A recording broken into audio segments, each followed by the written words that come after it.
Assalamualaikum warahmatullahi wabarakatuh. Perkenalkan, saya Rindu Sekarwangi dengan nilai C0E025026. Di sini saya akan menjelaskan tentang stelsel dalam pemungutan pajak, kendala, bentuk perlawanan, pihak yang terkait, dan penggolongan pajak. Yang pertama ada yaitu stelsel dalam pemungutan pajak. Stelsel pajak adalah sistem atau cara yang digunakan dalam menentukan besarnya pajak yang harus dibayar oleh wajib pajak. Yang kedua, macam-macam stelsel. Yang pertama, stelsel nyata.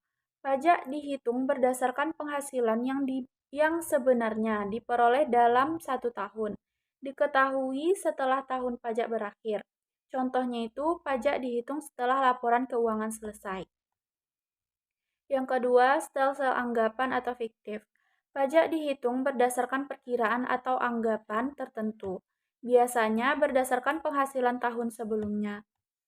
Yang ketiga, stelsel campuran. Gabungan antara stelsel nyata dan anggapan. Awalnya berdasarkan anggapan, lalu disesuaikan dengan keadaan sebenarnya. Dalam pemungutan pajak. Yang pertama, rendahnya kesadaran wajib pajak. Yang kedua, kurangnya pemahaman tentang perpajakan. Yang ketiga, praktik penghindaran dan penggelapan pajak. Yang keempat, sistem administrasi yang belum optimal. Dan yang kelima, kondisi ekonomi masyarakat. Bentuk perlawanan pajak. Yang pertama, perlawanan pasif.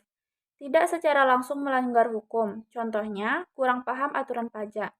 Yang kedua, perlawanan aktif. Sengaja menghindar atau melanggar aturan.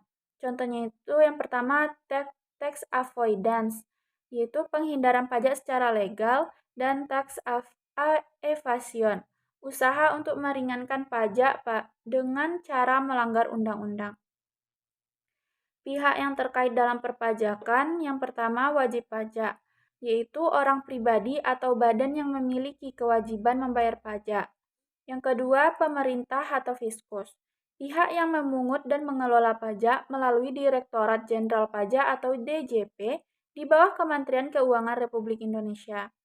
Yang ketiga, pemotongan atau pemungutan pajak.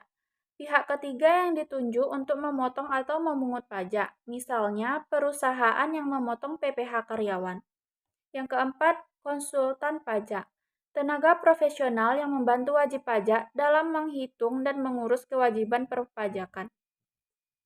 Penggolongan pajak. Yang pertama, menurut golongannya. Pajak langsung yaitu pajak yang dibayar sendiri oleh wajib pajak dan tidak dapat dilimpahkan kepada orang lain. Contohnya itu pajak penghasilan. Yang kedua, pajak tidak langsung. Pajak yang dapat dilimpahkan kepada orang lain. Contohnya pajak pertambahan nilai. Selanjutnya, menurut lembaga pemungutnya. Yang pertama itu pajak pusat. Dipungut oleh pemerintah pusat dan digunakan untuk membiayai rumah tangga negara.